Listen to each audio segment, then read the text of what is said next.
Pour comprendre Nichiren Daishonin et son enseignement, il est nécessaire de le situer dans le courant de la pensée bouddhique et dans son histoire. Nous allons donc tout d'abord examiner brièvement la tradition qui l'a précédé. Le bouddhisme fut fondé en Inde par Shakyamuni, dont le nom d'origine était Gautama Siddhartha. Il naquit prince du clan Shakya qui régnait sur l'un des petits royaumes de l'époque. Après son illumination, on l'appela Shakyamuni, c'est-à-dire le sage des Shakyas. La tradition bouddhique de l'Asie orientale situe la naissance de Shakyamuni vers le Xe siècle avant Jésus-Christ. Mais les savants d'aujourd'hui s'accordent pour dire qu'il est vécu probablement au VIe ou Ve siècle avant Jésus-Christ. La date exacte est difficile à fixer avec certitude du fait que les Indiens de l'époque conservaient peu de précision historique, pensant que les enseignements d'un maître étaient beaucoup plus importants que les dates de sa vie. Aujourd'hui, toutes les doctrines, les pratiques et les croyances issues des enseignements de Shakyamuni sont englobées sous l'appellation de bouddhisme. Ce terme vient de Bouddha, ou l'éveillé. Un Bouddha est celui qui s'est éveillé à la vérité éternelle et immuable de tous les phénomènes. Le but ultime du bouddhisme est que l'homme parvienne à cette vérité, c'est-à-dire qu'il devienne Bouddha. Dans le bouddhisme, comme dans de nombreuses pensées religieuses, a existé une tendance à voir dans le fondateur un être transcendant ou surhumain et à le vénérer comme un objet de culte. L'adoration de la personne de Shakyamuni vint probablement de l'importance des sutras eux-mêmes, surtout aux époques tardives, lorsqu'on se demanda si les enseignements bouddhiques, particulièrement les sutras du grand véhicule, avaient réellement été exposés par Shakyamuni. Cette tendance ignorait la recommandation du Bouddha lui-même de se fonder sur la loi et non sur la personne. La grandeur de Shakyamuni ne résidait pas dans la supériorité innée de sa personnalité, mais dans l'illumination qui l'atteignit et la vérité qu'il enseigna. De ce point de vue, la question de savoir si les enseignements du grand véhicule furent ou non réellement exposés par Shakyamuni devient secondaire.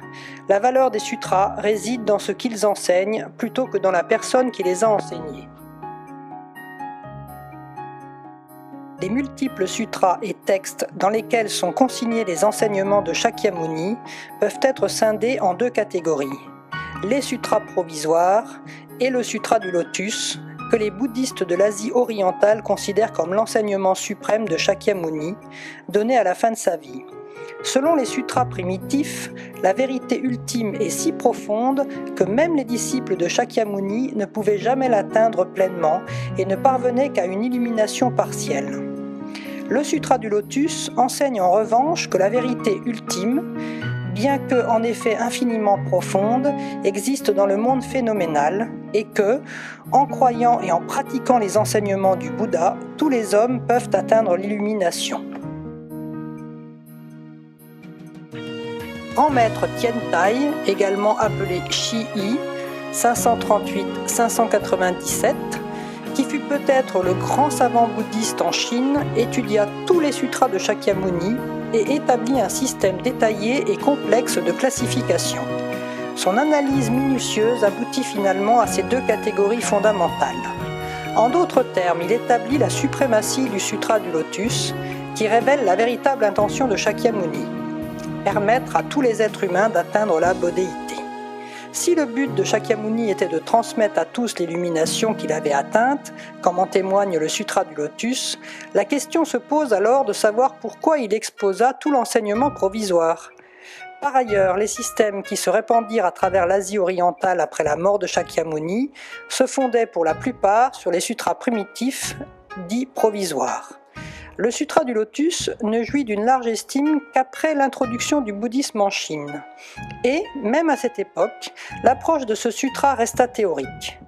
Bien qu'ayant connaissance de l'existence du Sutra du Lotus, pourquoi les bouddhistes observèrent-ils les sutras primitifs qui, souvent, enseignaient que l'illumination était pratiquement impossible à atteindre ? Pour répondre à cette question, nous devons revenir en arrière et examiner un autre point. Quelle fut la vérité originellement appréhendée par Shakyamuni ? Nous pouvons nous en faire une idée à partir de la motivation première qui le poussa à rechercher l'illumination. Nous savons qu'il naquit prince héritier du royaume des Shakyas et fut élevé dans le luxe de son palais. Il se maria et eut un fils. La tradition rapporte qu'il avait été prédit au roi, son père, que son fils renoncerait au monde pour quêter l'illumination. Il s'efforça donc d'éviter au jeune homme des spectacles pénibles qui auraient pu éveiller en lui le désir d'entrer dans la vie religieuse. Un jour, cependant, franchissant la porte du palais, le prince vit un homme décharné et courbé par l'âge. À une autre occasion, il vit un homme atteint par la maladie et, plus tard encore, un cadavre. Il médita sur ce qu'il avait vu et en vint à comprendre que tous les êtres humains sont inéluctablement confrontés à 4 souffrances: la naissance, la vieillesse, la maladie et la mort. Malgré son environnement de luxe et de beauté, le prince Siddhartha brûlait du désir irrésistible de chercher une solution au problème des 4 souffrances. Pour y parvenir, il renonça à sa vie de prince et partit en quête de l'illumination. Après de nombreuses années d'ascétisme, plus de 10 ans selon certaines sources, Siddhartha parvint à l'illumination et devint Bouddha. L'éveil atteint dut répondre à la question qui avait été à l'origine de sa recherche. Comment surmonter les souffrances causées par la naissance, la vieillesse, la maladie et la mort? Personne ne peut les éviter, quelle que soit sa richesse et sa puissance. En d'autres termes, elles ne sont pas affaires de circonstances. Elles sont inhérentes à la vie, issues de la loi d'impermanence selon laquelle tout ce qui naît doit mourir. Un Bouddha est celui qui, s'éveillant à la vérité unique, acquiert une paix et un bonheur totalement indestructibles.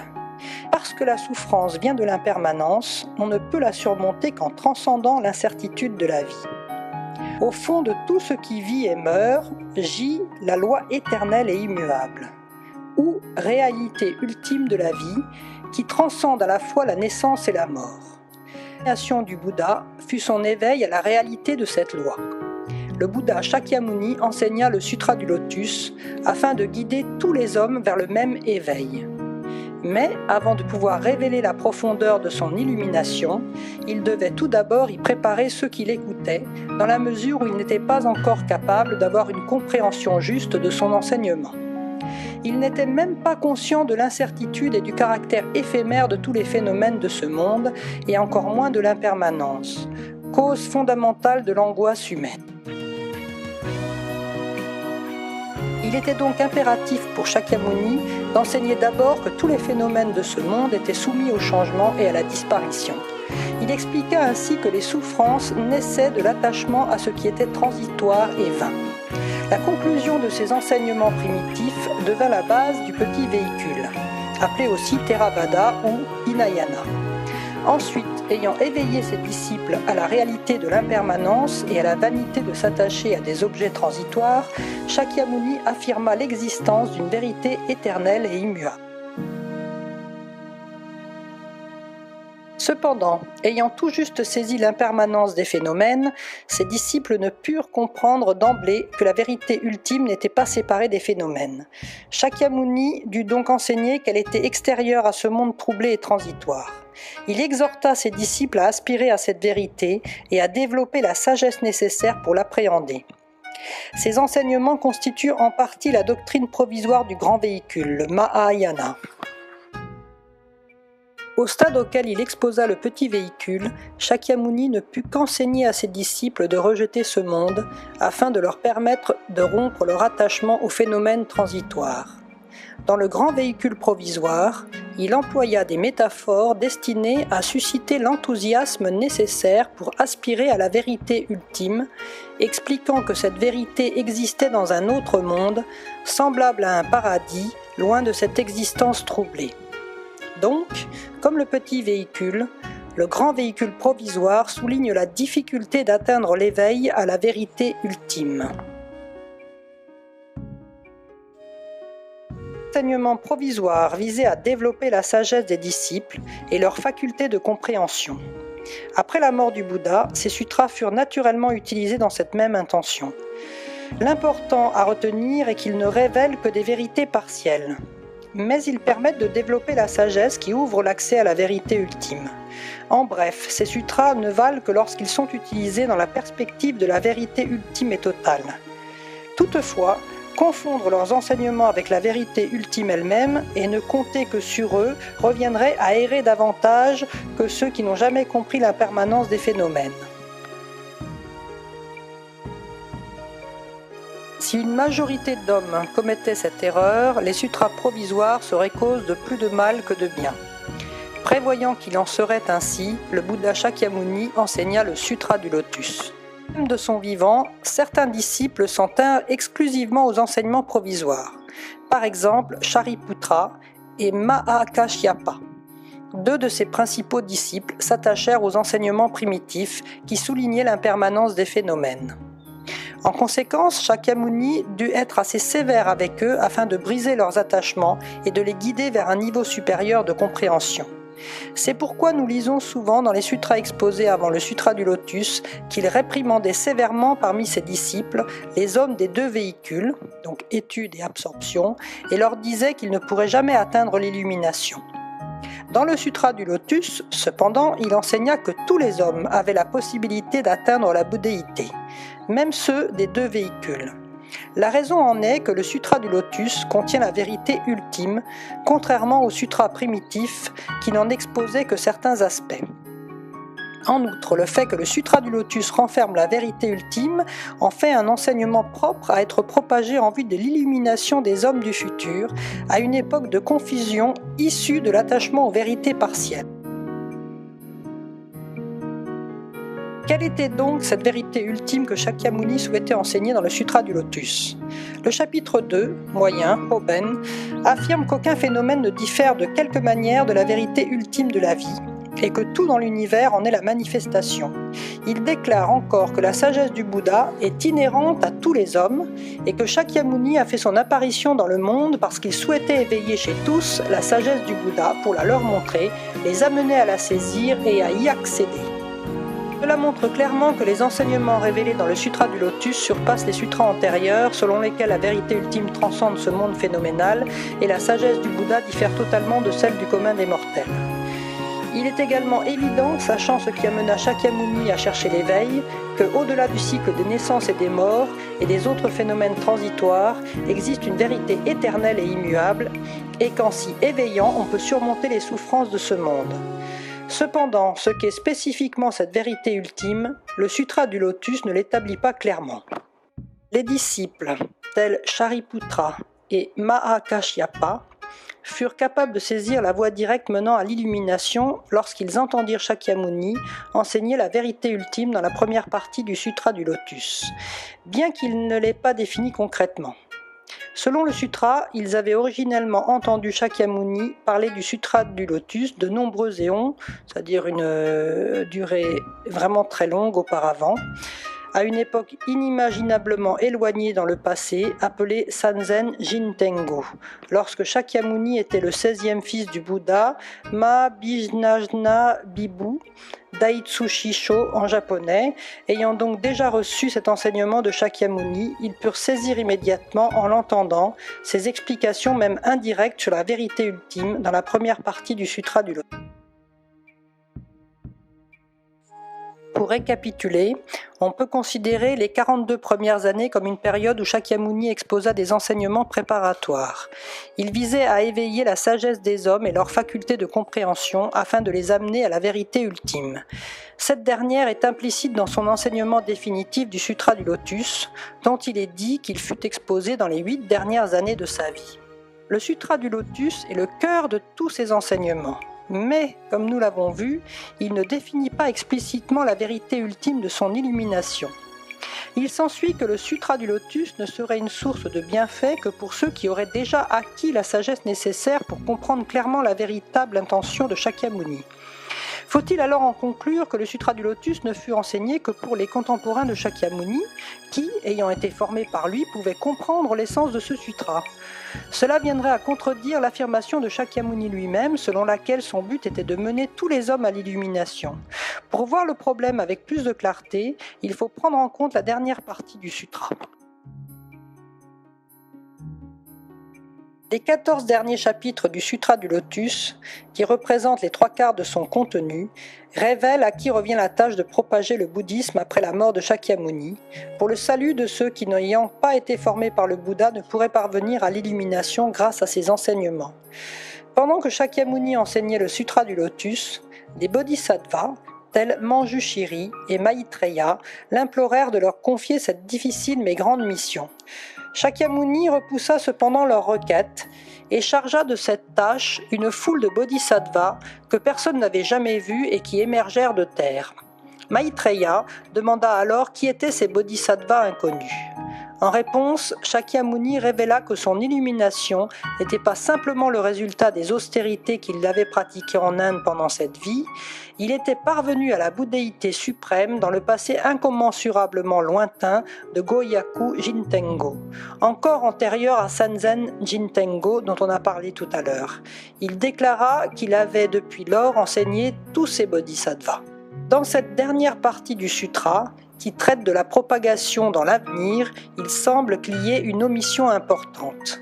À une époque où les enseignements de Shakyamuni ne peuvent mener les hommes à l'illumination, quelle forme de bouddhisme faut-il propager ? Le sutra élucide qui doit propager la loi, mais ne précise apparemment pas ce qui doit être propagé. En réalité, une omission de cette importance n'est pas concevable. Simplement, le sutra n'a pas donné de la question une définition en termes concrets. Un examen plus précis révèle que la totalité de la cérémonie décrite dans le sutra, dont la finalité était de confier la propagation à qui de droit, symbolise en elle-même la loi qui doit être répandue. Un point reste cependant inexpliqué. Comment Shakyamuni atteignit-il l'illumination ? L'affirmation selon laquelle il y parvint dans Goyaku Jintengo ne fait qu'indirectement allusion à la nécessité d'une cause originelle de cette illumination. Shakyamuni lui-même ne la définit jamais précisément. Après la mort du Bouddha, ses enseignements primitifs furent les premiers à être propagés. D'abord le petit véhicule, puis le grand véhicule et enfin le Sutra du Lotus. On peut expliquer ainsi l'ordre dans lequel s'est effectuée la propagation. Ceux qui n'avaient pu atteindre la bouddhéité, bien qu'ils aient écouté le Sutra du Lotus du vivant de Shakyamuni, avaient néanmoins un lien avec ce sutra.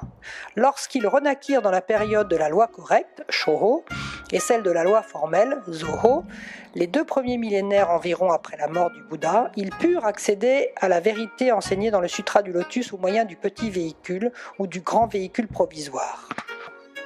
On peut expliquer ce processus par l'analogie suivante. Si quelqu'un a déjà fait un certain trajet, il peut retrouver son chemin à l'aide d'une carte peu détaillée. Celui qui a une bonne mémoire n'a pas besoin d'indications précises. Bien que, à des degrés divers, les bouddhistes des 2 premiers millénaires étaient ceux qui, pour reprendre notre comparaison, avaient déjà parcouru le chemin et n'avaient pas besoin d'instructions nombreuses. En revanche, la dernière partie du Sutra du Lotus s'adressait à ceux qui n'avaient pas été enseignés par Shakyamuni et ne l'avaient pas entendu prêcher le Sutra du Lotus.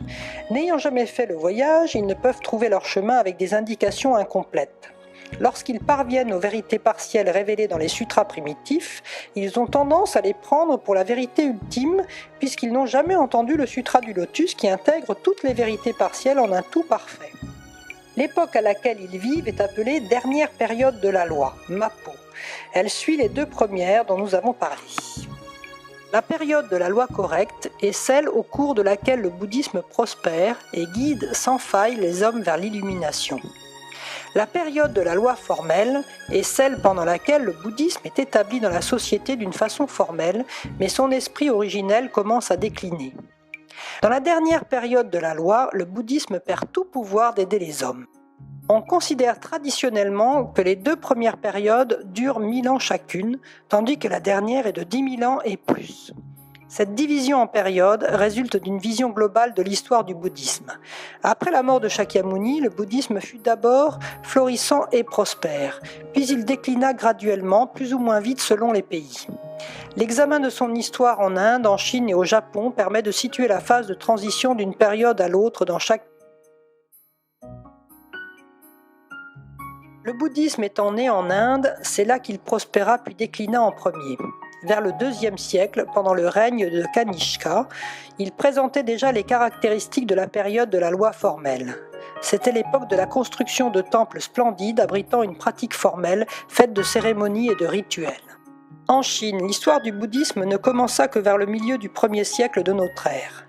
Au siècle suivant, l'influence de la pensée traditionnelle chinoise, le confucianisme et le taoïsme entrava la propagation et le bouddhisme ne s'organisa pas de façon formelle. Cependant, les bouddhistes se consacrèrent individuellement à la pratique et à la propagation de leur foi. Compte tenu de la pureté de la foi qui caractérisa ces quelques siècles, nous pouvons dire qu'il constitue la période de la loi correcte en Chine. Vers le 6e ou 7e siècle, à l'aube de la dynastie des Tang, de magnifiques temples furent édifiés, des empereurs se convertirent et de grandioses cérémonies furent célébrées. Le bouddhisme chinois entrait dans la période de la loi formelle. Au Japon, son histoire commença vers le milieu du 6e siècle. Au 8e siècle, sur ordre de l'empereur, des temples furent bâtis dans chaque province. Ils étaient reliés au temple Todaiji de Nara, célèbre pour son immense statue du Bouddha Vairocana. À la même époque, les 6 grandes écoles bouddhiques se constituèrent, également à Nara, et devinrent rivales. C'est ici qu'il convient de situer le début de la période de la loi formelle au Japon. Bien que le passage de la première à la seconde période varie d'un pays à l'autre, on retrouve dans chaque cas une incontestable continuité entre elles. Les hommes pouvaient atteindre l'illumination par les enseignements de Shakyamuni. Ceux-ci en effet se répandirent largement tout au long de ces périodes. Parmi les savants bouddhistes d'alors, Tiantai en Chine systématisa l'ensemble des enseignements de Shakyamuni et créa le système le plus élaboré de la théorie et de la pratique bouddhique fondé sur la première partie du Sutra du Lotus.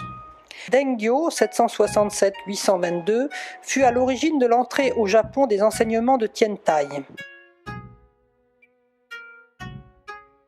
Malgré les différences qui existaient d'un pays à l'autre, on s'accorde généralement à dire que la période de la loi formelle s'achève vers le milieu du XIe siècle, lorsque s'ouvre la turbulente dernière période de la loi. Déjà, le déclin et la confusion dans l'ordre bouddhique établi étaient inévitables. Au Japon, les multiples écoles se querellaient sans relâche et avaient, à l'occasion, recours aux armes pour régler leurs différends. Beaucoup avaient oublié Shakyamuni comme fondateur du bouddhisme. L'école Jodo, terre pure, ou Nembutsu, enseignait que les hommes pouvaient accéder à une terre bénie à l'extrémité ouest de l'univers en vénérant le Bouddha Amitabha ou Amida. L'école zen encourageait ses adeptes à chercher la bouddhéité par l'introspection, sans l'aide d'aucun Bouddha ni sutra. Ces deux doctrines se répandirent rapidement. Le Sutra du Lotus, qui avait joui d'un grand respect grâce aux efforts de Dengyo au IXe siècle, se trouva relégué à une position inférieure, et la tradition d'une approche académique de la foi en ce sutra, établie par Tiantai et Dengyo, fut graduellement érodée sous l'influence des enseignements ésotériques de l'école Shingon, dérivée de l'un des courants du bouddhisme indien. Au milieu de toute cette confusion, Nichiren Daishonin, 1222-1282, apparut. Il perçut l'exacte nature de la loi à propager et s'éveilla en même temps à son identité de bodhisattva Visistakaritra, Jogyo en japonais, le chef des bodhisattvas qui sortirent de terre, et reçurent la mission de propager la véritable loi lors de la cérémonie décrite dans la deuxième moitié du Sutra du Lotus. Il consacra sa vie entière à enseigner la loi ultime afin de sauver tous les hommes de la dernière période de la loi, période dégénérée au cours de laquelle l'atteinte de l'éveil par les enseignements de Shakyamuni n'est plus possible. La majorité des hommes, cependant, ignorait le Sutra du Lotus et n'avait nullement conscience de la véritable intention de Shakyamuni. Ils ne pouvaient donc comprendre que dans la seconde moitié de ce sutra, il avait sous-entendu ce qui devait être propagé et expliqué qui devrait assumer la propagation dans la dernière période de la loi. Il fallait donc que Nichiren commençât par éveiller une compréhension correcte des prédictions de Shakyamuni chez ses contemporains qui les ignoraient ou n'en tenaient pas compte. Il s'efforça donc de lutter contre l'incompréhension et les préjugés. Dans sa tentative de mettre fin à la confusion qui régnait dans le monde du bouddhisme et d'apporter la paix au pays, il jugea nécessaire de lancer un défi au pouvoir religieux et séculier de l'époque. Souvent, ceux qui étudient la vie de Nichiren ont l'impression que ses activités sont empreintes d'une inhabituelle agressivité. Il est vrai qu'il lutta avec acharnement toute sa vie, mais il y fut obligé puisque les chefs des écoles établies travaillaient activement, avec la complicité des autorités politiques, à le réduire au silence. Mais il ne provoqua jamais de lutte et ne porta jamais d'armes. La position sans compromis qu'il adopta toute sa vie se fondait sur le sentiment qu'il avait de sa mission et sur sa bienveillance illimitée qui englobait même ceux qui le persécutaient. Le sentiment de sa mission lui permettait d'affirmer sans relâche sa foi dans le bouddhisme, sans fléchir devant aucune persécution. En outre, il ne suffit pas de définir Nichiren comme un prophète et un homme de mission. Il fut le Bouddha qui, comme nous l'avons vu, fut à l'origine d'un bouddhisme qui permettait l'atteinte de l'illumination aux hommes vivants à une époque où les enseignements de Shakyamuni ne suffisaient plus. Cette époque englobe la nôtre et est temps à venir. Nichiren, atteignant à travers les profondeurs de sa vie l'état de Bouddha, définit la loi ultime, source de l'action de Shakyamuni, comme étant Nam-myoho Renge-kyo, et la rendit accessible à tous. Parce qu'il ouvrit pour tous les êtres humains un chemin menant directement à l'illumination, il doit être considéré non seulement comme le chef des bodhisattvas sortis de la terre, mais comme bien plus, le Bouddha fondamental qui incarne l'état de Bouddha éternel, présent au fond de la vie de tous les individus et dans l'univers depuis le temps sans commencement.